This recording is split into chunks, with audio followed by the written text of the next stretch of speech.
Oke, selamat pagi kalau di sini. Selamat datang di pertemuan ketiga untuk pembuatan aset model bentuk kompleks ya. Yang dimana di sini pembelajarannya teknik modeling 3D.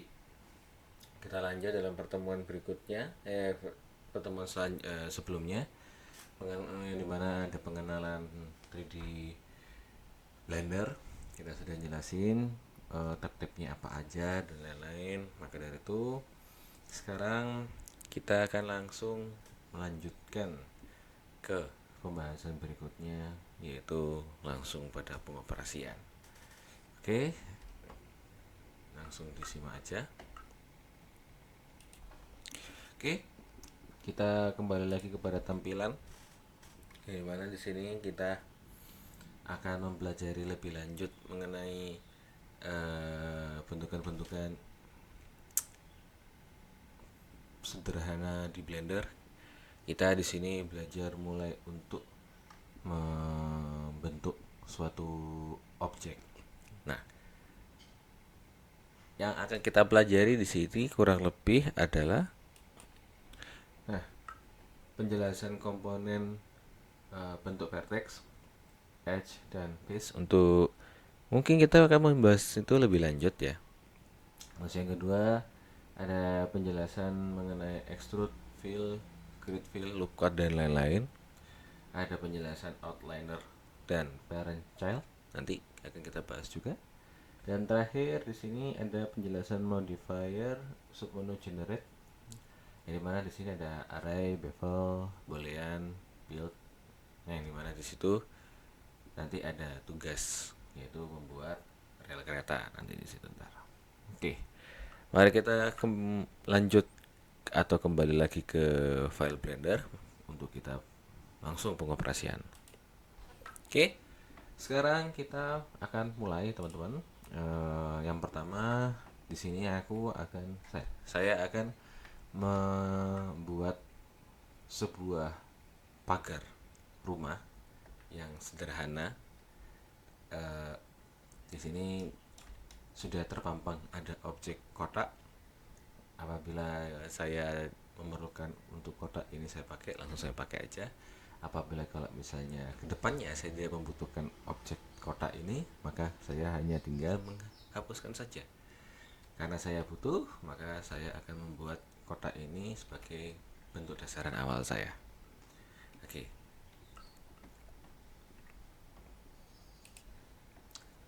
Sekarang saya akan ditampak sebentar. Oke. Sekarang saya akan memakai tambak depan terlebih dahulu ya, untuk kita melakukan sebuah resize ukuran. Dan dimana di sini kita akan menerapkan banyak hal yang dimana kita akan memanfaatkan bentukan vertex, edge, dan face di situ. Maka di situ kita akan masuk untuk kepada objek menu, atau nanti selanjutnya akan kita pakai sebagai shortcut tab ya, ke edit mode. Lalu di sini kita sudah disediakan ada kotak. Kita bisa melakukan yang namanya resize. Kita bisa pencet S, lalu kita pencet Y untuk kita bisa melakukan resize sekecil ini. Mungkin bisa tipis, bisa tidak, terserah dari teman-teman. Nanti bisa teman-teman atur sendiri. Lalu saya akan resize kecil sedikit juga, kurang lebih seperti kayak gini, sehingga akan membentuk suatu pagar. Oke, saya akan jelaskan sedikit. Di Blender ini ada satu titik orange yang ada di tengah-tengah, kalau teman-teman bisa ngelihat di sini ya. Nah, itu namanya adalah origin. Origin itu adalah poros awal dari sebuah 3D objek yang ada di Blender, di mana kita akan mengacu posisi itu ada pada satu titik itu. Nah, dikarenakan kita akan membuat pagar yang pagarnya nanti itu berada di menancap di alas tanah gitu ya, maka objek ini akan kita rubah, berarti di atas atau tepat di titik origin ini nanti sebagai pertanda titik ini adalah alasnya. Oke, kita cek.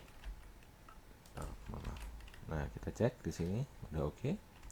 Sudah oke, aman ya. Di sini. Nah, kita coba untuk ngecilin dikit. Oke. Nah, ya.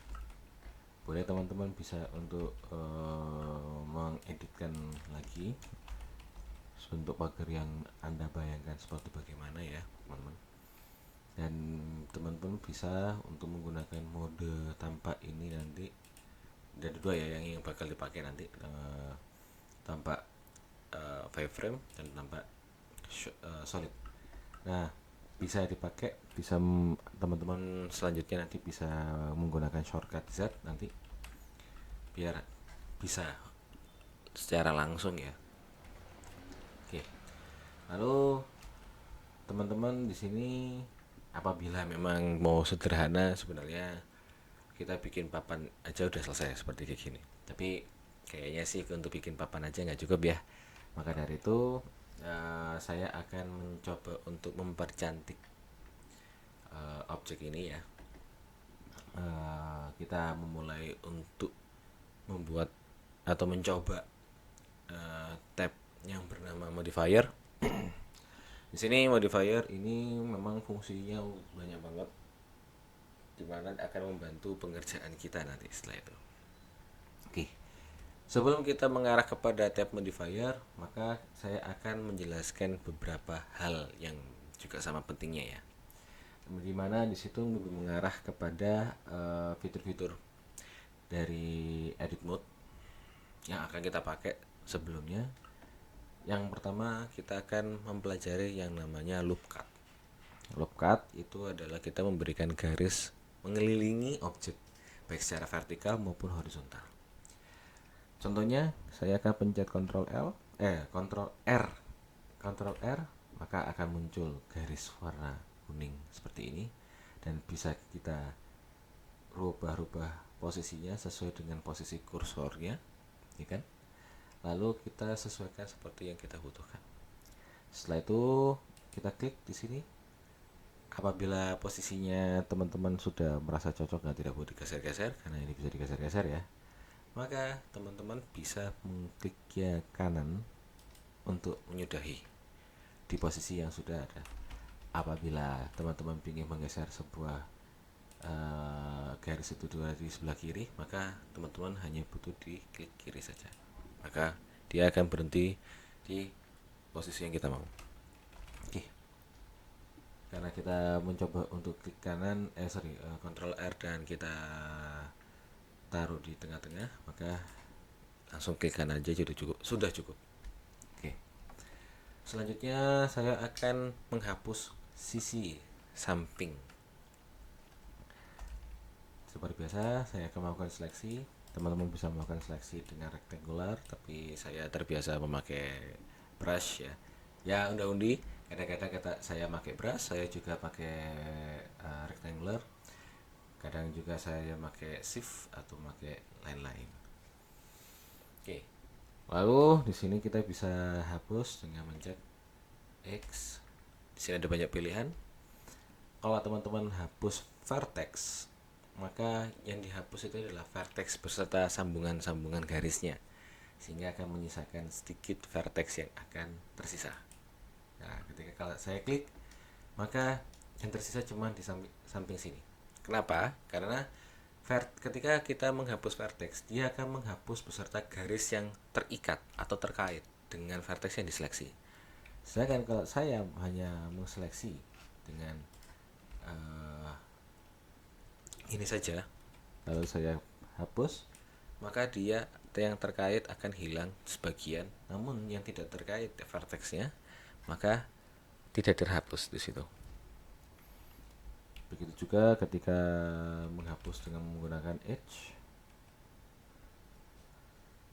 kita juga harus seleksi juga kembali untuk masuk ke edge ya di sini.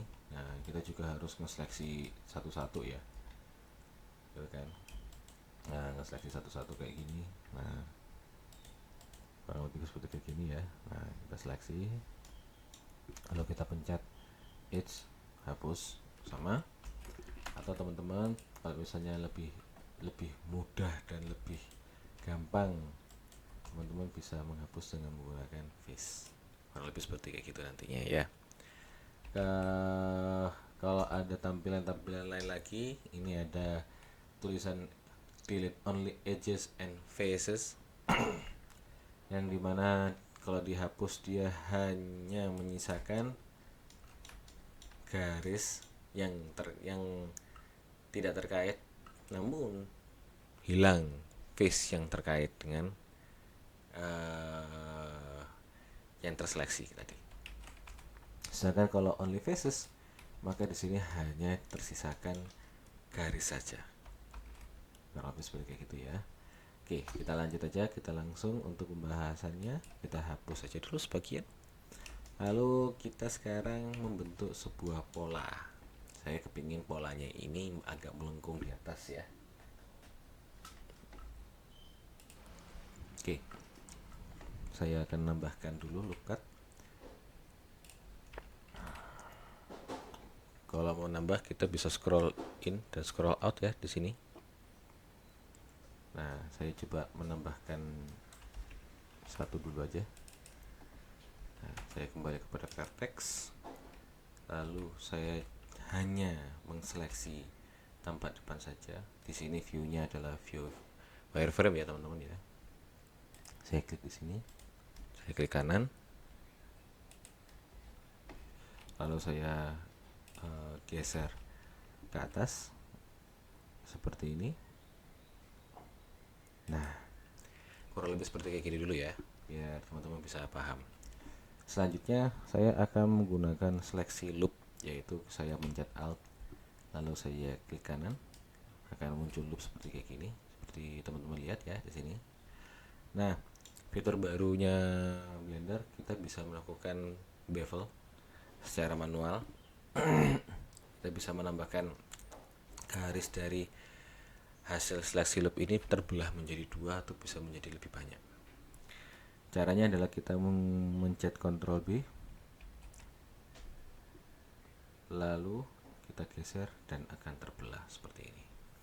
Kita bisa menambahkan atau mengurangkan, bebasnya teman-teman di sini nanti. Nah, sudah kita terbentuk seperti kayak gini. Nah, agar lebih aman, saya akan menambahkan satu terlebih dahulu. Lalu saya meluruskan dengan caranya saya memencet skill. Lalu saya akan menggunakan sumbu Z. Lalu saya tekan seperti kayak gini. Nah, saya arahkan kursornya dekat kepada yang terseleksikan. Setelah selesai, sama menggunakan Ctrl B dengan jumlah yang sama atau bisa lebih, bebas. Lalu saya tarik dengan ukuran jarak vertexnya serupa. Oke, maka kita sudah secara tidak langsung membuat tampak samping dari suatu papan pagar, teman-teman. Lalu di sini kita akan membuat satu objek lagi, kotak saja, dengan kita menambahkan Shift A, lalu kita pilih cube, akan muncul seperti kayak gini teman-teman. Lalu kita taruh posisi sesuai yang kita mau dan kita scale sesuai yang kita mau. Ada dua bentukan ya. Yang pertama adalah scale dengan pakai Alt S. Nah, yang kedua dengan S biasa. Bedanya adalah yang satunya secara lokal, secara individu, yang satunya secara keseluruhan atau uniform keseluruhan.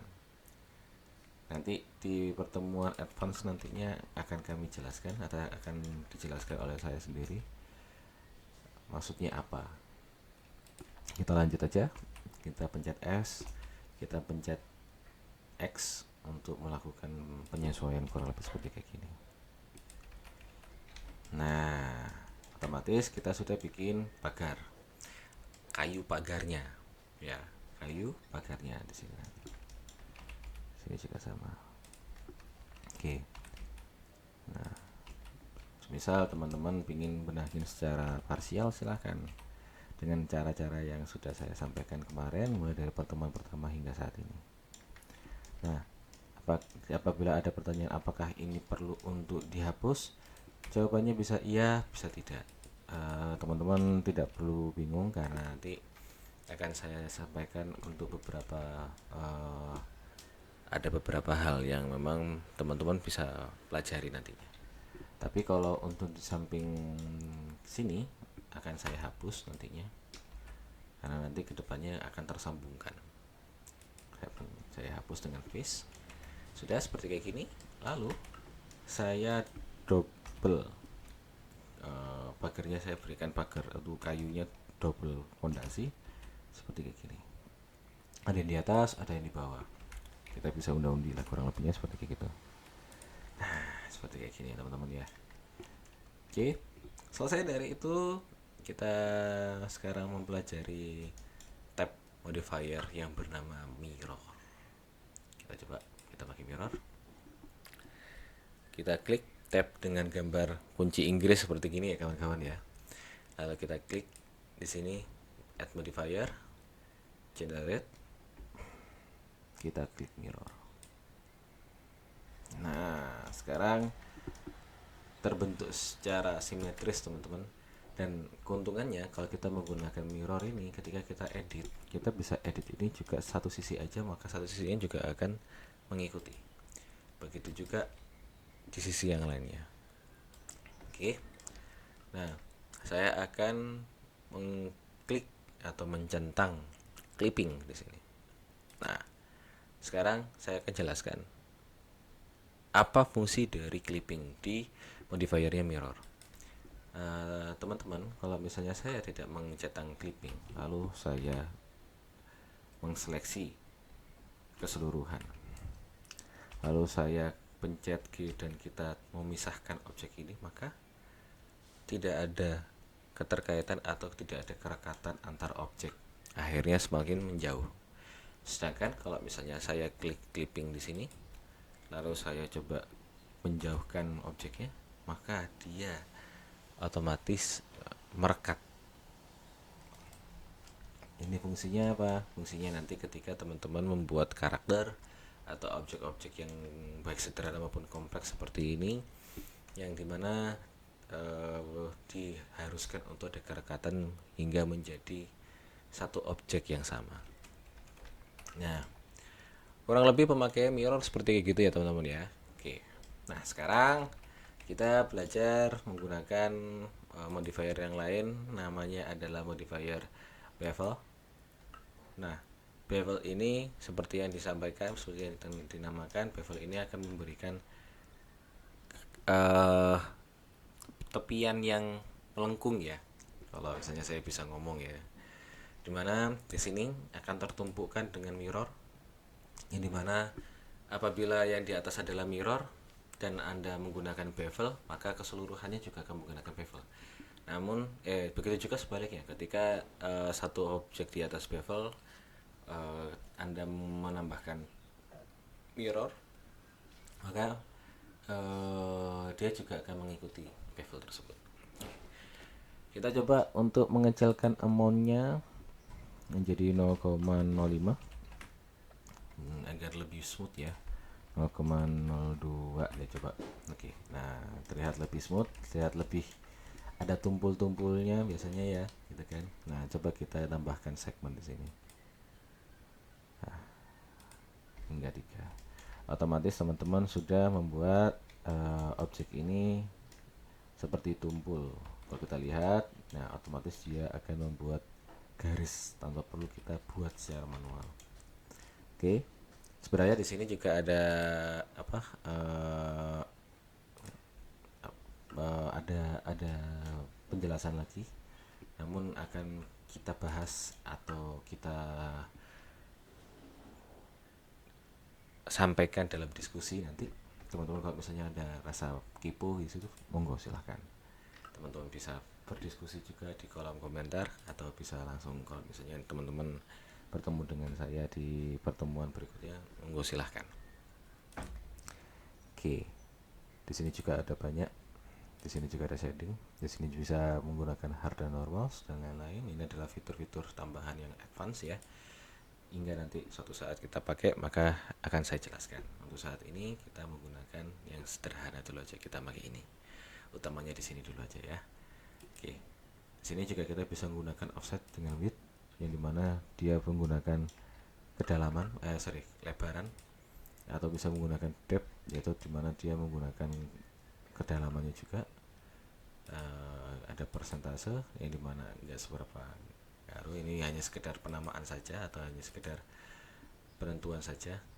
Nah, tapi baiknya kalau teman-teman pakai, teman-teman bisa menggunakan offset atau menggunakan width saja nanti di situ.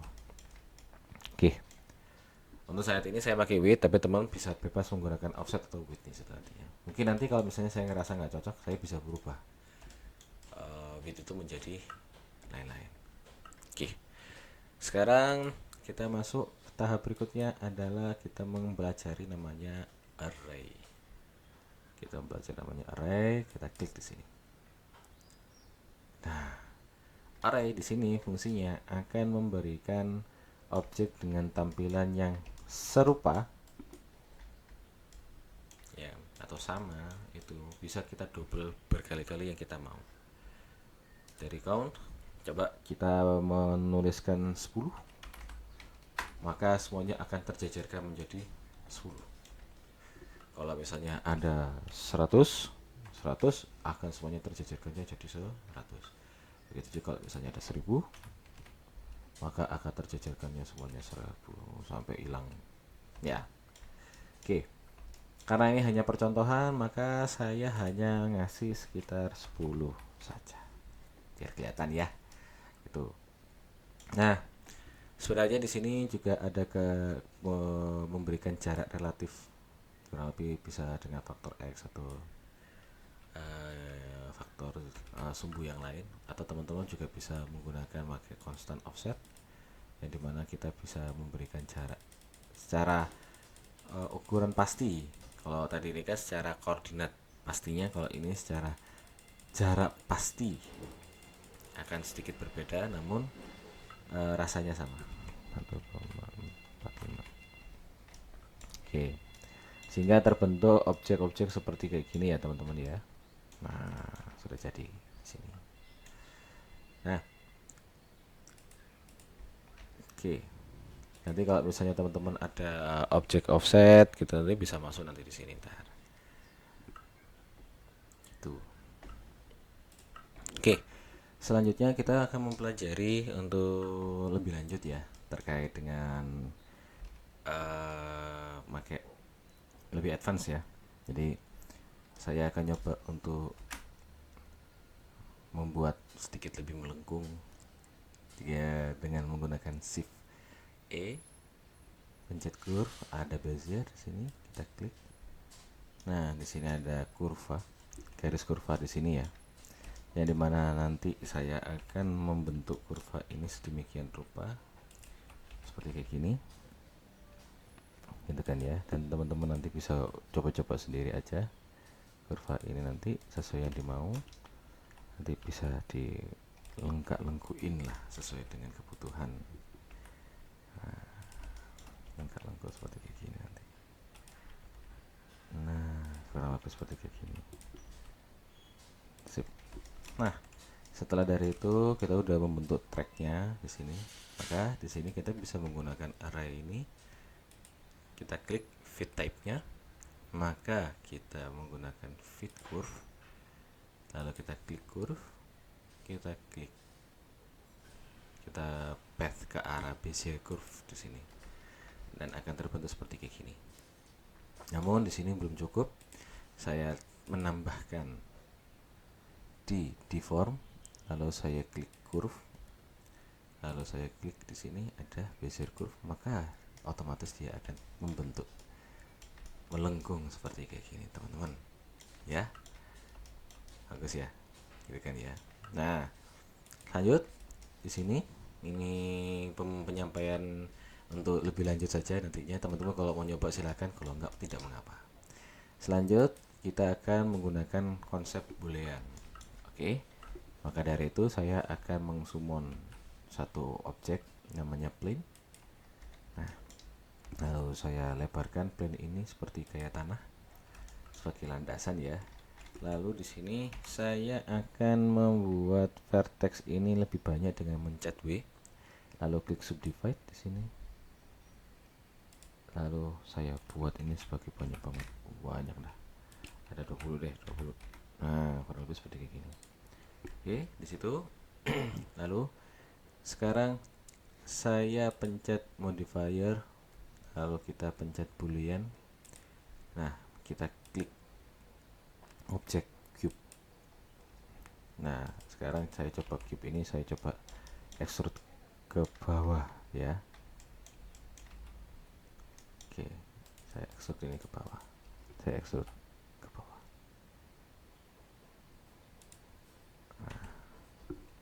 Nah, otomatis objek ini kayak terpotong. Kalau teman-teman bisa ngelihat di sini ya. Nah, akan terpotong secara langsung sesuai sama bentukan-bentukan objeknya di sini. Bisa dilihat ya teman-teman ya. Nah, kurang lebih seperti kayak gitu kawan. Oke. Dan untuk objek terakhir untuk modifier terakhir saya akan mempelajari yang namanya build. Nah, konsep build ini sebenarnya seperti kayak kita bikin animasi ya teman-teman ya. Build itu. Tapi gak apa-apa, kita coba aja sih. Jadi kalau kita menggunakan build ini, ada semacam timeline di sini, kita geser, itu bisa akan muncul dengan sendirinya. Jadi muncul satu persatu, duk duk duk duk duk duk duk duk. Nah, kurang lebih seperti kayak gitu. Ada yang mainnya reverse. Kalau reverse berarti dari dia awal itu dia akan mundur, gitu kan. Nah, sedangkan nanti kalau misalnya enggak, akan sebaliknya. Bisa dilakukan secara randomize, bisa, gitu kan ya. Ini saya coba mematikan dulu untuk booleannya. Nah, biar enggak rusak nanti. Nah, bisa dilakukan secara randomize, bisa. Jadi dia tiba-tiba ngacak untuk membentuk objeknya dia ini dari nggak ada menjadi ada seperti kayak gini, bisa. Dan lain-lain sebagainya. Itu teman-teman bisa coba-coba aja nanti. Nah, ini bisa dibuat itu langsung suatu aja.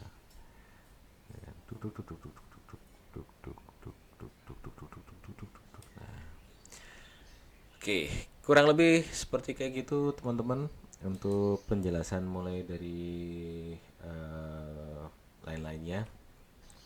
Sekarang untuk final pembahasan adalah saya akan membuat objek ini itu dan kurva ini itu berada di satu seleksi yang sama.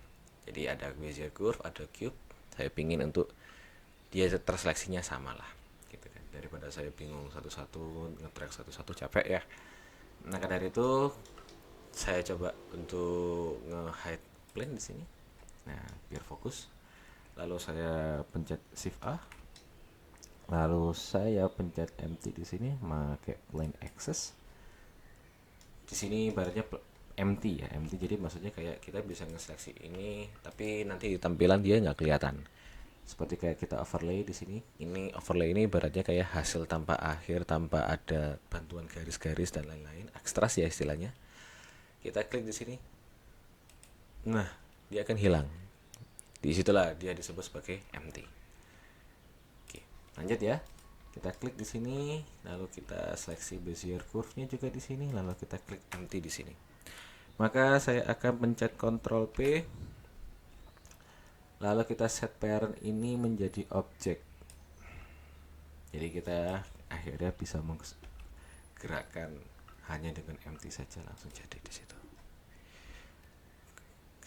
Sisa-sisanya serupa, tapi nanti ada dalam pertemuan lagi, nanti kita kan bahas kayak kenapa aku harus ada parent tapi keep transform dan lain-lain dan sebagainya. Nanti akan ada bahasan selanjutnya. Oke. Sekiranya materi untuk agak kompleks ini sampai di sini dulu untuk pengenalan ya. Ini kompleks untuk pengenalan. Untuk tugas sudah dituliskan tadi ya. Tolong nanti teman-teman bisa mengerjakan tugas ini membuat rel kereta atau mungkin hal-hal yang lain yang memiliki pola, objek-objek yang memiliki pola seperti kayak kaca jendela dan lain-lain dan sesuatunya. Tolong dibuatkan di situ. Nanti akan dinilai nanti ketika dalam pertemuan. Oke. Sampai di situ aja. Terima kasih teman-teman. Saya pamit. Selamat belajar.